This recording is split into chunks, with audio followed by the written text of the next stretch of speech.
The Cloudy Crown. There was a king who had a very special crown, radiant as the sun, or glistening as fresh rain, twinkling as stardust, and powerful as thunder. This king was a wise man, and every day watched his crown intently. When people in his country told evil things, the crown became dark and dull. So the king knew there should be more music to enjoy, and he ordered the musicians to play from doors and windows. Resounding loud in the streets, and flags started flying spontaneously.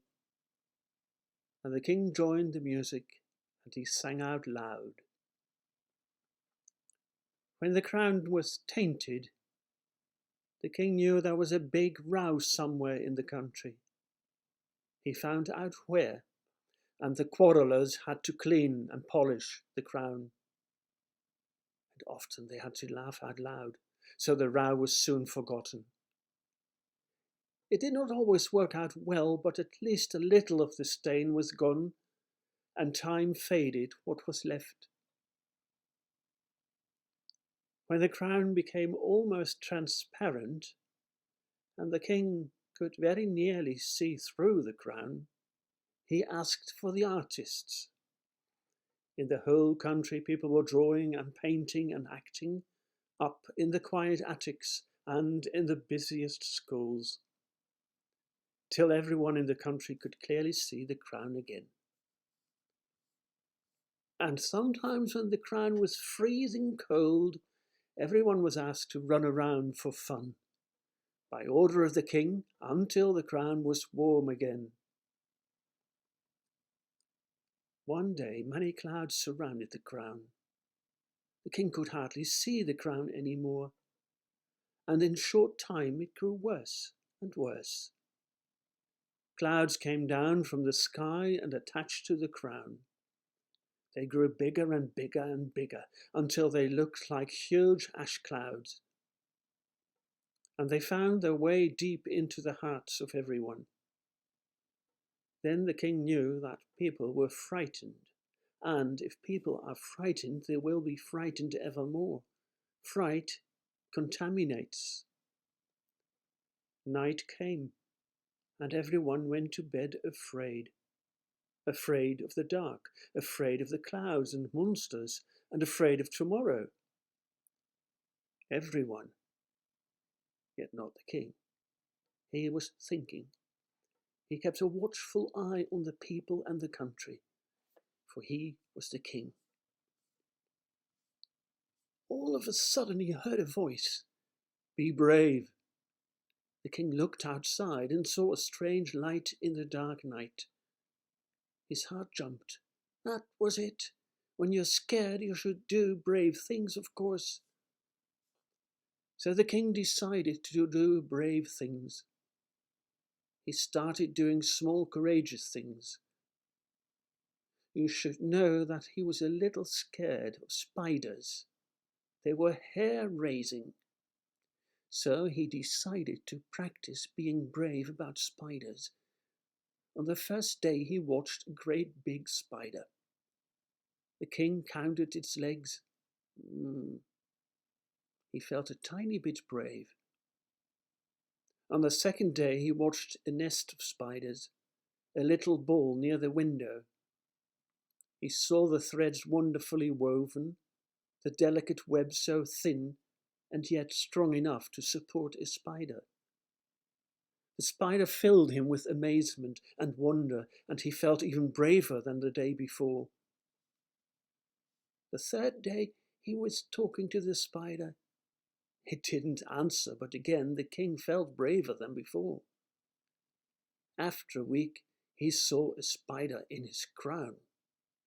Exactly where it sat there were no more clouds to be seen. That was funny. And all of a sudden the king was not scared of spiders anymore. He took the spider and put it back at the window frame. Yet the crown was not as bright and beautiful as before. Just on the small tip where the spider had been it was spotless, but on the crown were still many clouds. Then the king spoke with the people of his country. He told them he needed them. Everyone should do something brave and they should help each other. That would help the crown to become bright again. But the people were serious and still frightened. The king looked also grave, but he felt brave. He knew what they should do. Small steps to start with and become braver step by step. From then on, people started to do all sorts of small, brave things. Those afraid of water started to go into the water, a toe first, then a foot, then up to the knee, if someone helped at least. And in the end, they completely went into the water till they had learned to swim. And the helpers jumped from the diving board into the water and tumbled around the brave swimmers. Those that were not very talkative or chatty started with a single word such as yes, or no, or gee.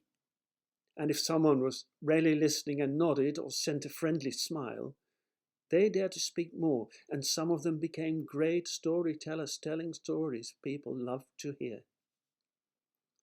Those afraid of dogs started watching dogs. They tried to imitate the dog, wagging its tail. And after some time they even stroked the dog. Small dogs first, but later even big dogs. Awesome. And they frolicked with the dogs, and people ran through the woods like dogs. Each time someone had been brave or had helped somebody to be brave, part of the clouds and the crown vanished. After some time, the tips of the crown appeared again.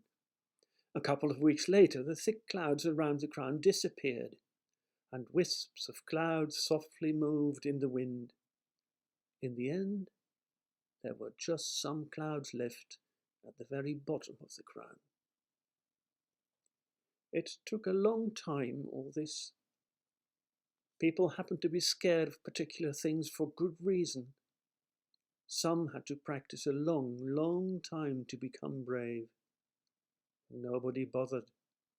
It was great to be brave, for then you could help. One day, unexpectedly, the king said, "Look, now the crown is shining, radiant as the sun, glistening as fresh rain, twinkling as stardust, powerful as thunder, and brightened by your courage."